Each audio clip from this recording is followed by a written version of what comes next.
Hello guys, welcome to AK Plus Universe. I am your AK. So இன்றைக்கி நம்மளுடைய episode 1, அதாவது நம்மளை நிறைய எபிசோட் போயிட்டுருக்குது. ஸோ இன்னும் அடுத்தடுத்த வீடியோஸில் நிறைய வந்துக்கிட்டு இருக்குது, ஓகேங்களா? ஸோ இது ஒரு டுட்டோரியல் மாதிரி ஒரு எபிசோட்ஸ் நம்ம ரன் பண்ணணுங்கிறதுக்கு வேண்டி நம்ம பண்ண எல்லா ப்ராஜெக்ட்ஸையும் சேர்த்து நம்ம இது ஒரு டுட்டோரியல் கிளாஸ் மாதிரி கொண்டு போக போகிறோம். ஸோ நாம் பண்ண ஒவ்வொரு ஷார்ட் ஃபிலிம்ஸாக இருக்கட்டும், இல்லை ஆல்பம்ஸாக இருக்கட்டும், எல்லாத்தையுமே உங்களுக்கு ஒரு டுட்டோரியல் கொடுக்குறதா நாங்கள் எல்லாம் சேர்ந்து ஒரு முடிவுகள் எடுத்தோம். ஸோ அந்த வகையில் இது நம்மளோட எபிசோட் 1, சீரீஸ் 1 வரப்போகுது. ஸோ இந்த இதில் பார்த்துருப்பீங்க, ஆல்ரெடி பேனர்லாம் பார்த்துட்டு தான் வந்திருப்பீங்க. ஸோ இதில் நம்ம பார்த்திங்கன்னா நம்ம ஃபஸ்ட்டு ஒரு ரொம்ப கஷ்டப்பட்டு பண்ண நம்மளுடைய மல்டி ஸ்டைல் ஆஃப் கான்செப்டில் இது ரணம் ஃபஸ்ட்டு ஷார்ட் ஃபிலிம் அப்படின்னு சொல்லலாம். நம்ம சேனலுக்கு first short film. Yes, already ஒரு 6-7 ஷார்ட் ஃபிலிம்ஸ்க்கு பிறகு தான் இது இந்த ஷார்ட் ஃபிலிமை நாங்கள் எடுத்தோம். பேலன்ஸ் ஷார்ட் ஃபிலிம் எங்கேன்னு கேட்டிங்கன்னா OGPL போச்சு. உண்மையிலே OGPL தாங்க போச்சு, நம்புங்க. அதில் ஒன்றே ஒரு ஷார்ட் ஃபிலிம் மட்டும் மெஞ்சிச்சு. அது வேணும்னா கேளுங்க, அதை நான் உங்களுக்கு போடுறேன். அது ரொம்ப நல்லா இருக்காது. அது நான் ரொம்ப முன்னாடி பண்ணது, கடைசியாக ஒன்று பண்ணோம், ரொம்ப ஃபெயிலியருக்கு பிறகு ஒன்று பண்ணணும். அது நாங்கள் வச்சுருக்கோம், ஆனால் இன்னும் ரிலீஸ் பண்ணுறதுக்கு மனசு வரல. அதனால் அது அப்படியே இருக்குது. வேணும்னா கேளுங்க, ஓகேங்களா? அது டைட்டில் மட்டும் நான் சொல்லிக்கிறேன். துணிந்து நில்லுன்னு ஒரு ஷார்ட் ஃபிலிம் எடுத்தோம், ஆனால் அது இன்னும் ரிலீஸ் பண்ணாமலே வச்சுக்கிட்டு இருக்கோம். ரொம்ப ரொம்ப ரொம்ப வருஷத்துக்கு முன்னாடி பண்ணது. அதுதான் எங்களுடைய ஃபஸ்ட்டு ஷார்ட் ஃபிலிம். நெக்ஸ்ட் பார்த்திங்கன்னா நம்ம இப்போ ரணத்துக்குள்ளாடி போகலாம். கடந்த சில 10 வருடங்களுக்கு மேலாக நடந்து கொண்டிருக்கும் குழந்தைகளை கடத்துதல், போதைப் பொருட்கள் விற்பனை செய்தல், கொலை வழக்கு போன்ற செயல்கள் நடந்து கொண்டு வருகிறது. அவ்வகையில் முகம் தெரியாத ஒரு நபரால் 10 பேர் கொண்ட குழு காட்டியெடுக்கப்பட்டுள்ளது. மேலும் 3 இடங்களில் குண்டு வெடித்துள்ளது. போலீஸ் அவர்களை தீவிர விசாரணையில் மேற்கொண்டு வருகின்றனர். ஃபஸ்ட்டு பார்த்தீங்கன்னா ஐடியா. ஆல்ரெடியே நான் இந்த ஒரு ஐடியா மேட்டரை பற்றி நான் நம்மளுடைய சைபர் ப்ரிவ்யூ டேயில் நான் இதை பற்றி சொல்லியிருப்பேன். ஒரு 3 years back I read some newspaper, old newspaper. நான் அது ரொம்ப முன்னாடி உள்ள நியூஸ் பேப்பர்ஸ் கொஞ்சம் படித்தேன். ஸோ அதில் பார்த்திங்கன்னா 2011 2013 வரைக்கும். ஸோ அதில் இருந்து ஒரு சின்ன ஒரு இன்ஃபர்மேஷன் கிடச்சிச்சு.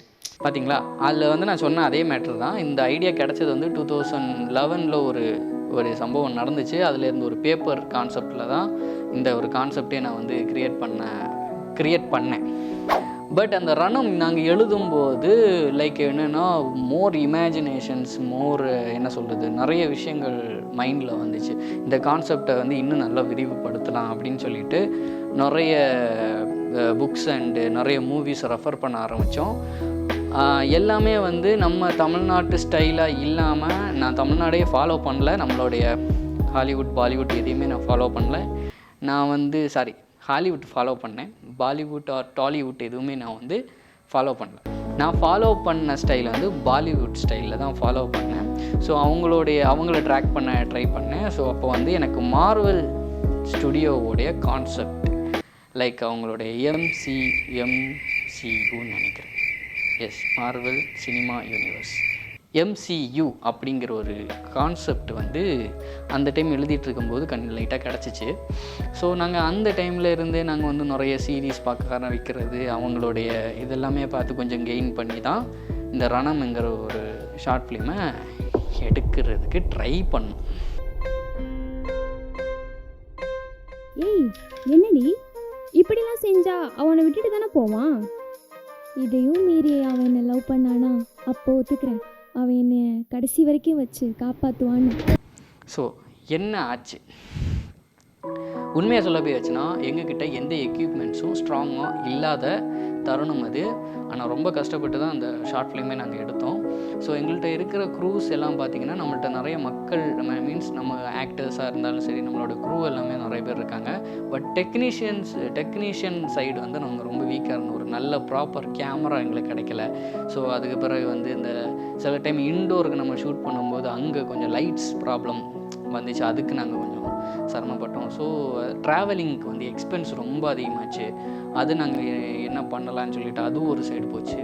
ஸோ ஒட்டுமொத்தத்தில் பார்த்தீங்கன்னா ரணம் இஸ் அவர் லெசன் அப்படி தான் சொல்ல முடியும். ஸோ அதில் ஒரு இதுதான் கஷ்டப்பட்டு தான் நாங்கள் மூவ் அப்பே ஆனோம். இது அப்படி இருக்கட்டும், அது ரெண்டாவது பார்த்துக்கலாம். இது ஃபஸ்ட்டு நம்ம என்ன நடந்துச்சு அதை பார்த்துக்கலாம். ஸோ இந்த ஐடியா எடுத்து கான்செப்டை எல்லாத்தையுமே கொண்டு வந்தோம். ஒரு பேப்பரில் வந்து எழுதணும். அது எழுதும்போது இதை நம்ப மாட்டீங்க, 64 to 69 ஸ்க்ரீன் பிளேஸ் இருந்துச்சு. ஸோ அவ்வளோ ஸ்க்ரீன் பிளேஸை ஒரு ஷார்ட் ஃபிலிமில் கொண்டு வர முடியாது. ஏன்னா அது ஒரு படம். எனக்கு அந்த டைம் தெரியாது. மொத்தமாக சேர்த்து 7 to 8 வாரங்கள் வந்து டிஸ்கஷன் போச்சு. ஸோ அந்த டிஸ்கஷனுக்கு பிறகு தான் வந்து ஒரு பேசேஜை நாங்கள் ரெடி பண்ணோம். ஸோ அந்த பேசேஜ் ரெடி பண்ணதுக்கு பிறகு அந்த ஒரு என்ன சொல்கிறது, அந்த ஒரு ஸ்க்ரீன் ப்ளே வந்து ரெடி பண்ணோம்.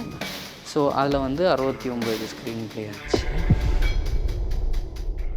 ஸோ இந்த ஸ்க்ரீன் ப்ளேயை நாங்கள் சுருக்கணும். அதில் நாங்கள் என்ன கஷ்டப்பட்டோம். ஆக்சுவலி பார்த்திங்கன்னா எனக்கு ஒரு குரூ இருந்தாங்க. ஸோ லைக் அந்த ஷார்ட் ஃபிலிம்ஸ் எல்லாம் ஆல்ரெடி பண்ணவங்க. ஸோ அவங்க கொஞ்சம் எக்ஸ்பீரியன்ஸான பர்சன்ஸ். அவங்க எல்லாரையுமே நாங்கள் வந்து உதவிக்கு கூப்பிட்டோம். ஸோ உதவிக்கு கூப்பிட்டோன்னா வந்தாங்க.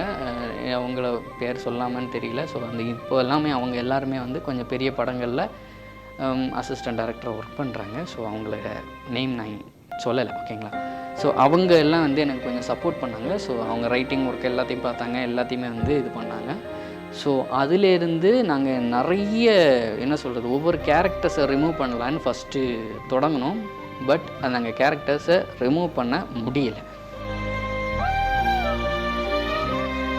ஸோ எங்களுக்கு இன்னொரு டஃப்பான ஒரு விஷயம் என்னென்னா, ஸ்டோரியும் கரெக்டாக கன்வே ஆகணும். நாங்கள் நிறைய ஸ்க்ரீன் பிளேஸையும் நான் ஒதுக்கக்கூடாது. ஸோ இதில் நான் என்ன பண்ணலாம், என்ன பண்ணால் இது ஒர்க் அவுட் ஆகும்னு சொல்லிட்டு நிறைய யோசித்த பிறகு தான் ஒரு ஐடியா ஒன்று கிடச்சிச்சு. ஸ்க்ரீன் பிளேஸை பாதிக்கு பாதி சுருக்கி இதை வந்து வேறு ஒரு கான்செப்ட் மாதிரி எடுக்கலாம் அப்படின்னு முடிவு பண்ணி சிங்கிள் லைன் ஸ்டோரியாக கன்வெர்ட் பண்ண வேண்டிய சிச்சுவேஷன். ஸோ ஸ்க்ரீன் பிளேயில் எங்களுக்கு அவ்வளோ கஷ்டமாக இருந்துச்சு.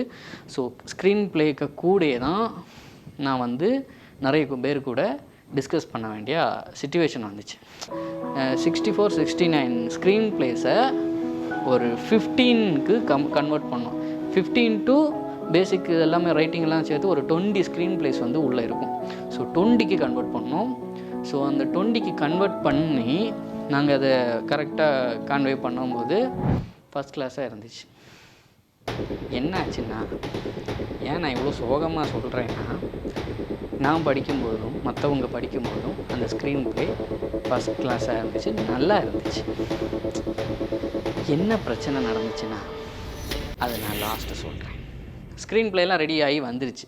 இப்போ நெக்ஸ்ட்டு நம்ம என்ன பண்ண போகணும்னா, ஷார்ட்டை பிரிக்கணும். ஸோ ஷார்ட் டிவிஷன் அதை வந்து பண்ணணும். ஸோ அப்போ வந்து எல்லா ஸ்க்ரீன் ப்ளேயும் ரெடி பண்ணி எல்லாமே ஷார்ட் எல்லாம் பிரித்து ஓரளவுக்கு கேமரா ஆங்கிள்ஸ் எல்லாம் வச்சு செட் பண்ணி அதை நான் லேர்ன் பண்ண வேண்டிய சிச்சுவேஷன். அதனால் நான் நிறைய பேர் ஹெல்ப்புக்கு கூப்பிட்டு தான் நானே நிறைய ஷார்ட்ஸ் படித்தேன். ஸோ நம்மளாலையும் பண்ண முடியாதுங்கிறதுனால எல்லாம் இல்லை, கொஞ்சம் நிறைய லேர்ன் பண்ணணுங்கிறதுக்கு வேண்டி கொஞ்சம் பேர்கிட்ட உதவிகள் கேட்டு தான் நானே கற்றுக்கிட்டேன். ஓகேங்களா, லேர்னிங் ரொம்ப முக்கியம். ஓகே, ஒரு பழக்கத்தை வந்து ஒன்று ஃபாலோ பண்ணோம். நாளைக்கு ஷூட் பண்ண போகிறோம் அப்படின்னா ஒன் டே நைட்டு உட்காந்து அதுக்கான அனலைசேஷன், லைக் எப்படின்னா அது ஒரு டம்மி வீடியோ மாதிரி மொபைல்லேயே ஷூட் பண்ணி எடிட் பண்ணி அது ஒரு ப்ரிவியூ பார்த்துருவோம். ஏன்னா அங்கே வந்து ப்ராப்பராக எல்லா விஷயமும் தெளிவாக நடக்கணுங்கிறதுக்கு வேண்டி இந்த ஒரு விஷயத்தை வந்து ஃபாலோ பண்ணோம். அது அப்போ ஸ்டார்ட் பண்ணது, இப்போ வரைக்கும் நாங்கள் அதை தான் பண்ணிகிட்ருக்கோம். ஏன்னா ஒவ்வொரு ஸ்க்ரீன் ப்ளேயில் ஒவ்வொரு டைலாக்குக்கு என்னென்ன ஷார்ட் வைக்கலாம், என்ன லென்ஸ் யூஸ் பண்ணலாங்கிறது வரைக்கும் ப்ரீ பிளானிங்னு ஒரு லிஸ்ட் ஒன்று எடுப்போம். அதில் வந்து என்ன லென்ஸு, இந்த டைலாக்குக்கு என்ன லென்ஸ் யூஸ் பண்ணலாம், என்ன ஷார்ட்டுங்கிறது எல்லாத்தையுமே வந்து அதில் வந்து ப்ளேஸ் பண்ணிடுவோம்.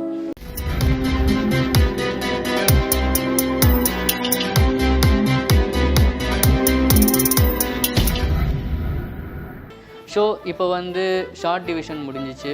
அடுத்து வந்து லென்ஸ் எல்லாமே செட் பண்ணிட்டோம். இப்போ அடுத்து என்ன பண்ண போகிறோம் அப்படின்னு பார்த்தீங்கன்னா, லொக்கேஷனில் ஒரு இன்சிடெண்ட் நடந்துச்சு. அந்த இன்சிடெண்ட்டை என்ன இன்சிடெண்ட்னு சொல்கிறேன். லைக் என்னென்னா, நம்ம குளுத்துறை மேம்பாலம், உங்களுக்கு இதெல்லாம் தெரியும், பழைய பாலம் தெரியும், அதுக்கு கீழே தான் ஆக்சுவலி எங்களுடைய லொக்கேஷன். ஒன் டே முன்னாடி நாங்கள் ஒரு ஷூட் பண்ணோம், ஒரு கேமரா வச்சு ஷூட் பண்ணோம். நாங்கள் வந்து பிளான் பண்ண எல்லா ஷாட்டுமே வந்து எடுத்து முடித்து அன்னைக்குள்ள ஷூட் எல்லாமே ஓவர் ஆகி வந்துட்டோம். அடுத்த நாள் சரியான மழை. ஸோ அன்றைக்கி ஷூட் யாருமே போகலை. அப்போ என்னாச்சுன்னா, நம்ம ஷூட் பண்ண ஒரு அண்ணாவோடைய கேமராவிலேருந்து அந்த மெமரி கார்டு தவறுதலாக மாற்றி கொடுத்ததுனால அவங்க ஈவெண்ட் போகும்போது அதில் மெமரி கார்டில் இருந்தது எல்லாத்தையும் டிலீட் பண்ணிட்டாங்க. ஸோ அங்கேயும் ஒன் டே எடுத்த ஃபுட்டேஜு காலி.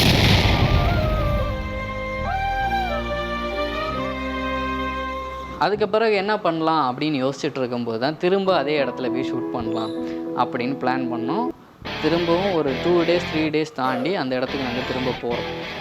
குளுத்துற ஆறு எப்போ என்ன கண்டிஷன் ஆகுன்னு யாருக்குமே தெரியாது.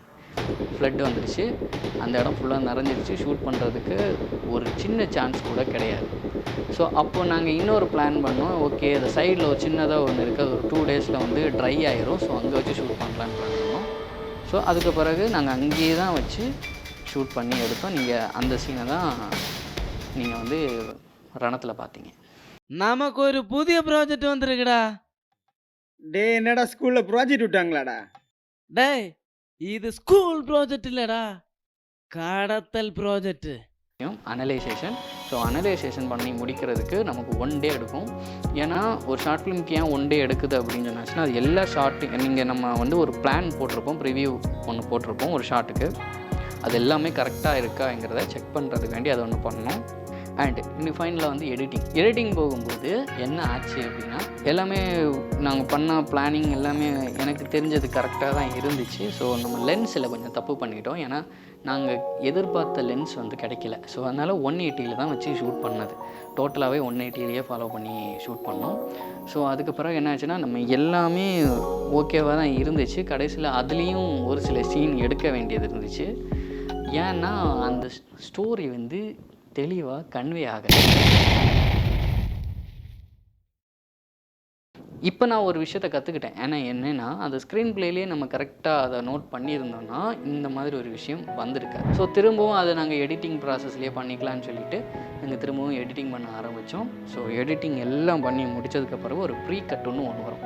எல்லாமே பண்ணி முடித்து ஒரு ஸ்டேபிளாக ஒரு விஷயம் விஷுவலாக வந்ததுக்கு பிறகு அது வந்து நம்ம ப்ளைனாக தான் கட் பண்ணணும். ரொம்ப இது பண்ணி கட் பண்ணக்கூடாது. ஏன்னா லாஸ்ட்டில் வந்து நமக்கு வந்து ஒரு கொஞ்சம் அடிவாங்கல் இருக்கும். அதுக்கு வேண்டி என்ன பண்ணணும்னா, ஒரு ப்ரீ கட் மட்டும் பண்ணிக்கணும். ஸோ எல்லாத்தையும் கட் பண்ணி இது ஒரு ஃபிலிம் மாதிரி செட் பண்ணிடணும்.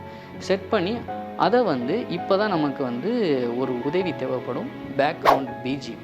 ஸோ அந்த பிஜிஎத்துக்கு வந்து என்னுடைய பெஸ்ட் ஃப்ரெண்டு ராம், என்னோடய க்ளோஸ் ஃப்ரெண்ட் அவன். ஸோ நாங்கள் எல்லா ப்ராஜெக்ட்லேயும் நீங்கள் பார்த்துருப்பீங்க, ராம் தான் எனக்கு கூட இருந்து எல்லா சப்போர்ட்டும் பண்ணிகிட்டு இருக்கிற ஒரு பர்சன்.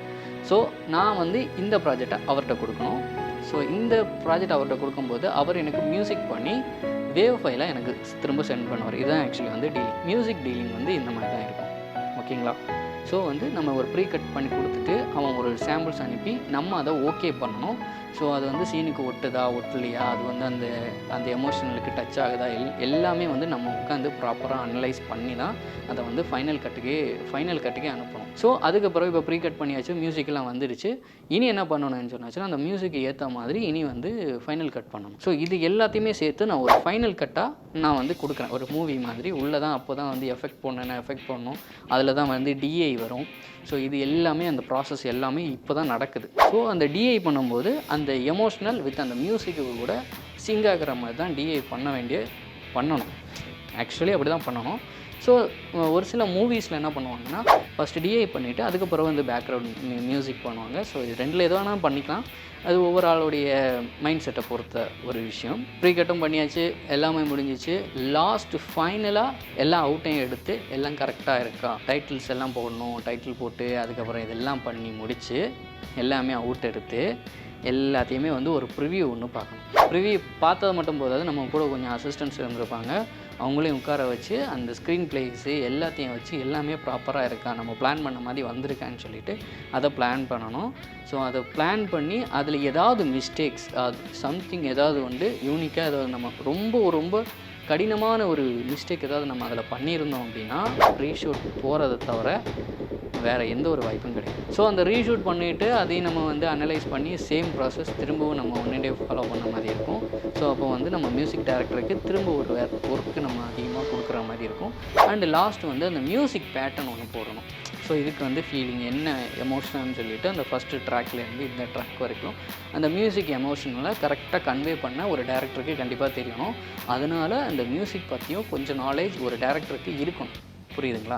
ஸோ அந்த மியூசிக்ஸையும் நம்ம ஃபாலோ பண்ணி இது எல்லாத்தையுமே மியூசிக் டைரக்டர்கிட்ட கொடுக்கும்போது கரெக்டான ஃபீல் என்ன, உதாரணத்துக்கு ஒரு மியூசிக் எடுத்து காமிக்கலாம், ஏதாவது மூவிஸில் எடுத்து அவங்களுக்கு காமிச்சு கொடுத்து இந்த மாதிரி ஒரு பேட்டர்னில் இருந்தால் நல்லாயிருக்கும் அப்படின்னு சொல்லலாம். ரெஃபரன்ஸ்க்கு நிறைய கொடுக்கலாம், தப்பு கிடையாது. ஓகேங்களா? ஸோ இன்றைக்கி இந்த ரணம் எவ்வளோ கொடூரமாக நாங்கள் இதில் ஹேண்டில் பண்ணோம், எவ்வளோ கஷ்டப்பட்டோம், இதுக்கு பின்னாடி எவ்வளோ விஷயங்கள் நாங்கள் பண்ணியிருக்கோங்கிறது எல்லாமே வந்து நான் இந்த வீடியோவில் சொல்லியிருப்பேன்னு நினைக்கிறேன். ஸோ உங்களுக்கு ஏதாவது கேள்விகள் உங்களுக்கு கேட்கணும் அப்படின்னு நீங்கள் நினச்சிங்க, இல்லைன்னா எங்கள் டீமில் நீங்கள் ஒரு ஆக்டரா, இல்லைன்னா ஒரு டேரக்டரா, இல்லைன்னா உங்களுக்கு ஒரு டெக்னீஷியன்ஸாக ஏதாவது எங்களுக்கு நீங்கள் சப்போர்ட் பண்ணணும், இல்லை நாங்கள் வந்து பண்ணித்தரோம் அப்படின்னு சொன்னீங்க நினைக்கிறீங்க அப்படின்னாலும் கீழே தெரியுற இந்த இன்ஸ்டாகிராம் பேஜுக்கு நீங்கள் வந்து ஹாய்ன்னு அனுப்புங்க. கண்டிப்பாக நான் உங்களுக்கு வந்து ரிப்ளை பண்ணுறேன். ஸோ நெக்ஸ்ட் வீடியோவில் நம்ம வந்து அடுத்த ஒரு படம் நம்ம பண்ணியிருப்போம், லைக் அந்த சைபர் நம்ம பண்ணியிருக்கோம். ஸோ சைபர் நான் எப்படி பண்ணேன் அது கொஞ்சம் இன்னும் கொஞ்சம் கூட விரிவான ஒரு வீடியோவாக வரும். ஃபுல் பேட்டர்னை பற்றி நான் எக்ஸ்பிளைன் பண்ணியிருப்பேன். அது உங்களுக்கு ரொம்ப யூஸ்ஃபுல்லாக இருந்துச்சுன்னா கண்டிப்பாக அதை வீடியோவும் ஃபாலோ பண்ணுங்கள். நெக்ஸ்ட் வீடியோவில் சந்திப்போம், இன்று உழைப்போம், நாளை சாதிப்போம். நன்றி.